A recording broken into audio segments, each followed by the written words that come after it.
Minecraft 1.21's Breeze Ball might be one of the best additions ever.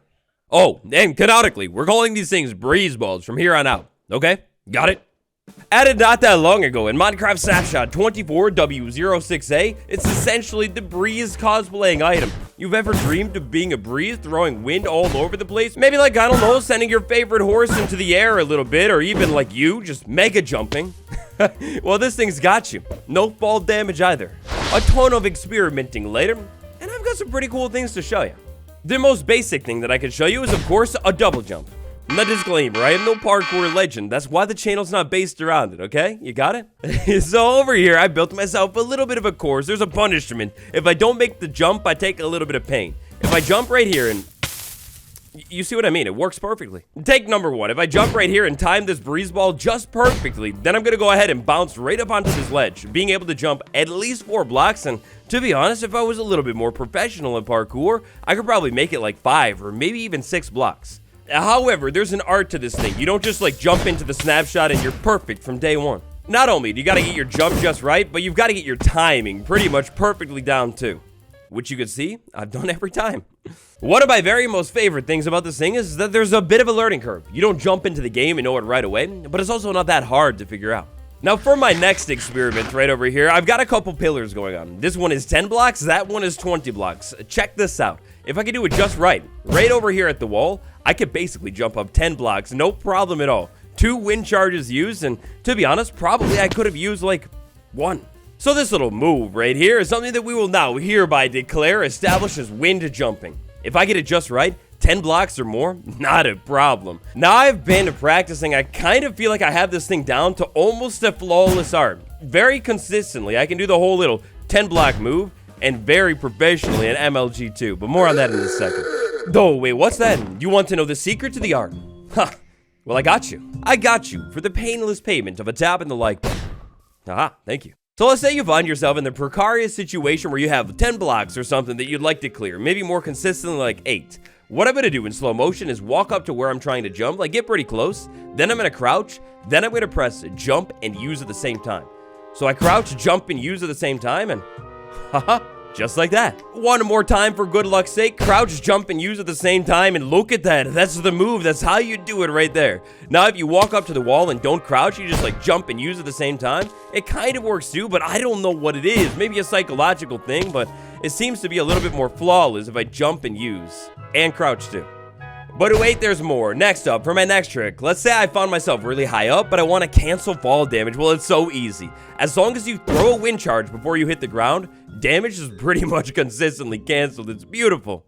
And next up, 20 blocks. Now look, a disclaimer, I'm not very good at this one, but there is a way to be able to use these things to continuously rocket yourself all the way up the wall. The skill issue.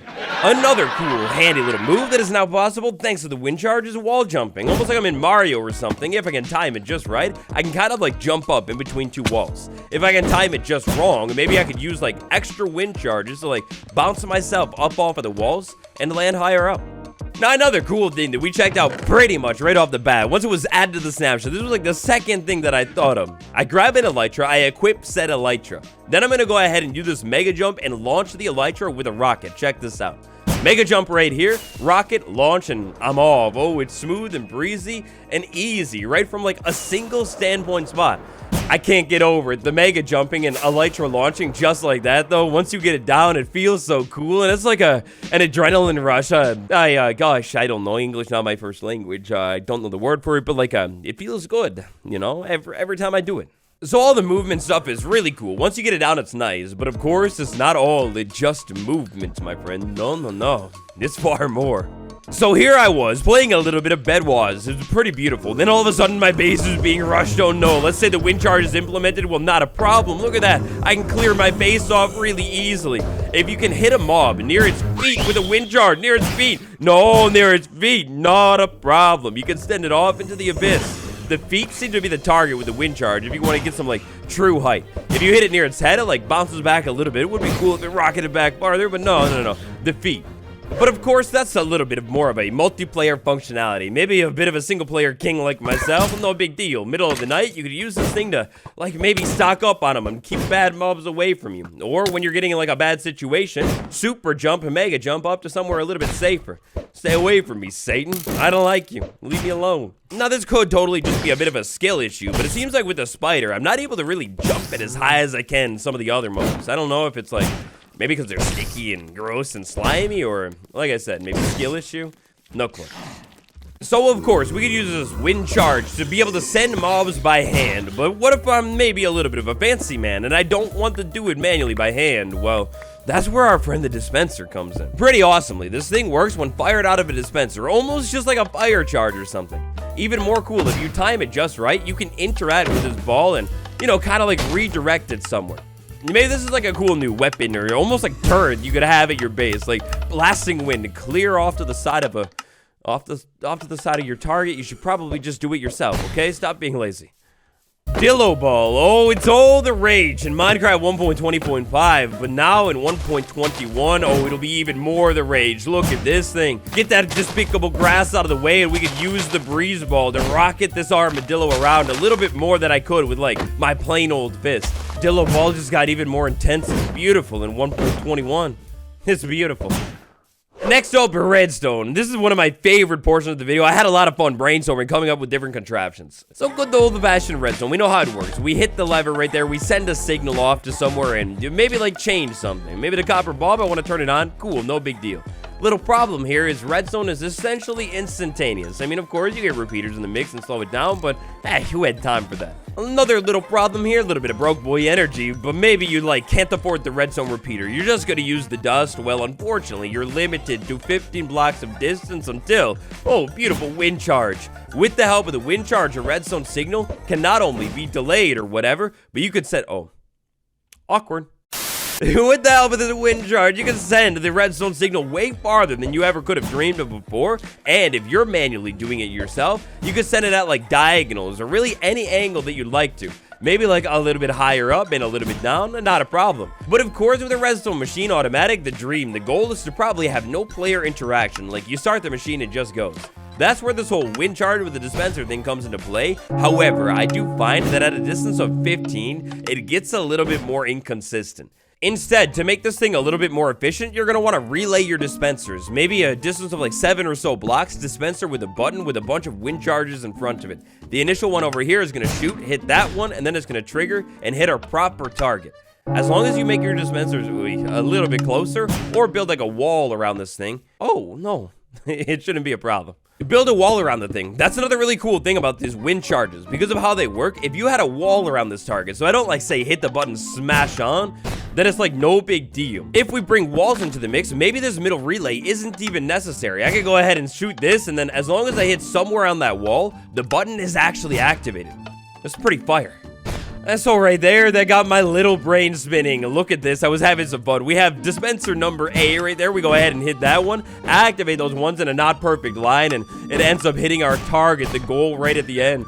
Oh, it's so cool. You could, of course, get even more like crazy with this one. Do like a bunch of zigzags, maybe like up, down, off to the side, way below, and almost like a Rube Goldberg machine. I think that's what it's called, where you could have maybe your target right here, but you do a bunch of wacky wonky things with wind to end up activating the start right here, all from that spot right there.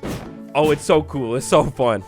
But let's go ahead and go back to that whole activation thing for a second. So if you didn't know, by default, you can't just like shoot this thing at a copper bulb and it turns on. Instead, to make it work, we pair a button with a copper bulb, then it will work. Then if I hit anywhere near that button, this thing is actually still going to activate. There's a little bit of like an effect range, so I don't need to be perfectly accurate.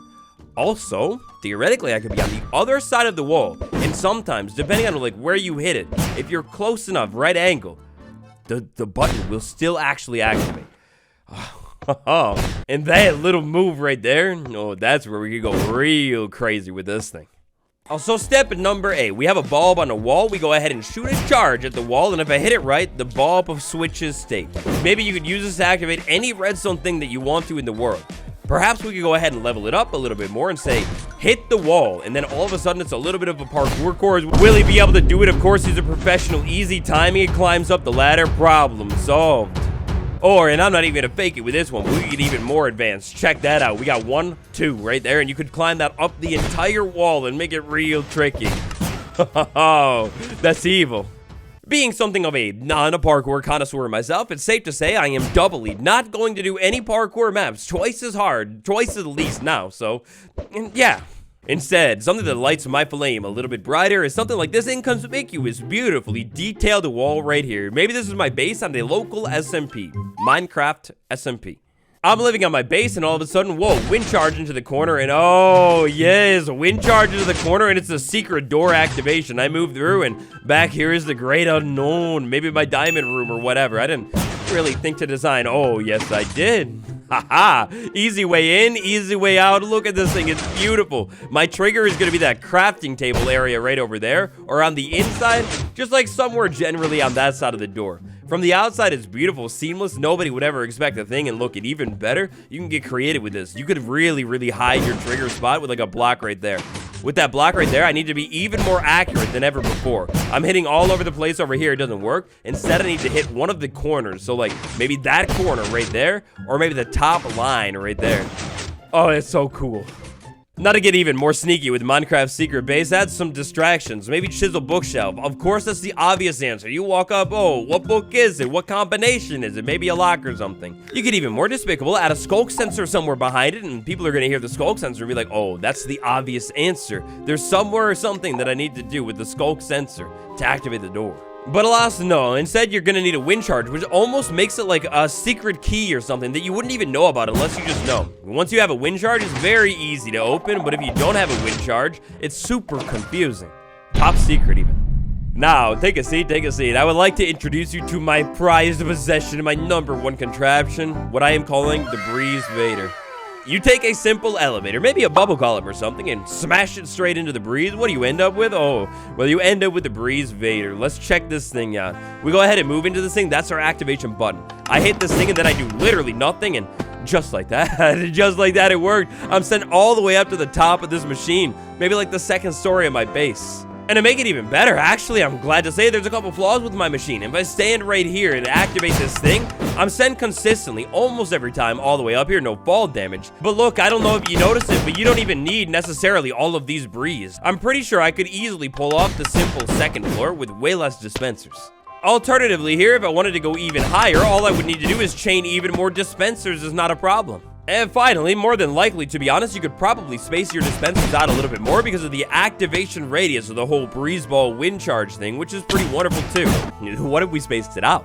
Well, beautifully, as expected, it still does definitely work. However, I would say it's a little bit more inconsistent with how it works. Redstone Genius is a challenge for you. You mess with the Breeze Vader challenge inside of your world, let me know what you come up with. Send a screenshot r/waddles over to me on Twitter somewhere, because I'd love to see.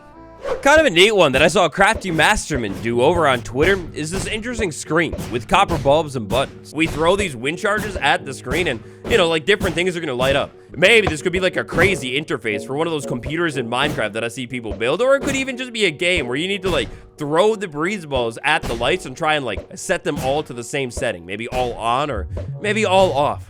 That's really cool. You, my friend, the science is going on here. Please, not so fast. Exit the area. Get out of here. Alright, look, I fully realize this wasn't my most shining moment of ethics, but this is so fun. Try to hit the wandering trader and send it off of a platform. It's like a whole minigame in itself. Anyways, another cool thing that I noticed with this wind charge is what happens when you hit a decorated pot. This thing kind of explodes, and then if there's like an item sitting nearby, the items actually go rocketing. It's really hard to see with this giant wall, but look at this, another mini game that I come up with. You take the breeze ball and you hit the wall and like break the thing slowly or something. I don't know. Look, it's ideas, just ideas and ideas and ideas, but look at this. The items, when you hit the thing, the bricks kind of go like flying. Oh, that's so cool. Right now, I would say the only thing limiting this beautiful wind charge is how you actually get it, the breeze.